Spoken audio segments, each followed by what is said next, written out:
Friends, आज का जो हमारा टॉपिक है वो है एफिनिटी क्रोमेटोग्राफी। आई होप आपने क्रोमेटोग्राफी के बारे में कभी ना कभी पढ़ा होगा। क्रोमा मीन्स कलर और ग्राफी मीन्स कि उसके बेसिस पे हम सेपरेशन कर रहे हैं। जो सबसे पहली टेक्निक इसमें आई थी वो थी पेपर क्रोमेटोग्राफी। अगर आपको और टाइप से क्रोमेटोग्राफी के बारे में जानना है तो आप नीचे कमेंट बॉक्स में कमेंट करना। अभी हम पढ़ने वाले हैं एफिनिटी क्रोमेटोग्राफी। तो एफिनिटी टर्म का मतलब क्या होता है? एफिनिटी का मतलब है कि दो ऐसे मॉलिक्यूल्स है जिनकी आपस में एक दूसरे के लिए एफिनिटी है, लाइकनेस है या बॉन्डिंग करने की जो कैपेबिलिटी है वो काफी ज्यादा है, उसको कहते हैं एक दूसरे के लिए एफिनिटी होना। एंड व्हाट इज क्रोमेटोग्राफी कि यहाँ पर हम सेपरेशन करने वाले हैं on the basis of affinity. तो सबसे पहले जैसे आपको पता होगा कि एक एंजाइम की अपने सबस्ट्रेट के लिए एफिनिटी होती है, टेंडेंसी होती है उससे बाइंड करने की। हार्मोन के रिसेप्टर के लिए होती है, इसी तरीके से ग्लूटाथायोन की जीएसटी के लिए होती है, पॉलीहिस्टैट की निकल के लिए होती है, बायोटिन की एविडिन के लिए होती है। तो इसका यूज क्या है और हम क्यों पढ़ रहे हैं कि किस चीज की किससे एफिनिटी है?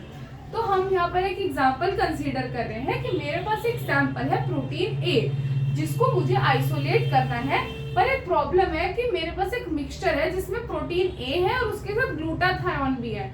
तो क्या करूंगी मैं? अगर मैं जीएसटी डाल दूं तो हमें पता है जीएसटी और ग्लूटाथायोन की आपस में एक दूसरे के लिए एफिनिटी है, जिसकी वजह से जो जीएसटी है ना वो ग्लूटाथायोन के साथ बाइंड कर जाएगा, जबकि जो मेरा प्रोटीन ऑफ इंटरेस्ट है वो तो फ्री रहेगा।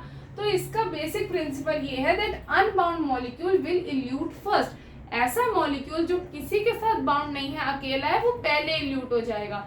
तो इसी तरीके से देखो जीएसटी तो ग्लूटाथायोन से बाउंड हो गया, प्रोटीन मेरा अनबाउंड है, तो पहले कौन रिलीज होगा? मेरा प्रोटीन।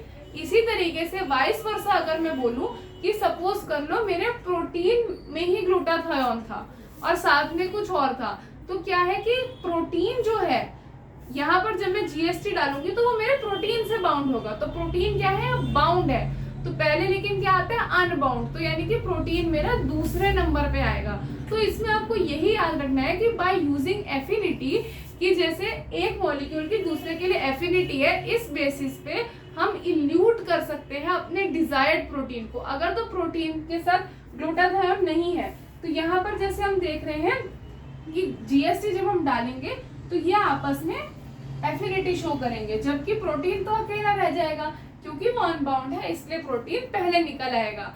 और अगर यहीं पे आपका प्रोटीन बाउंड होता तो प्रोटीन बाद में आता।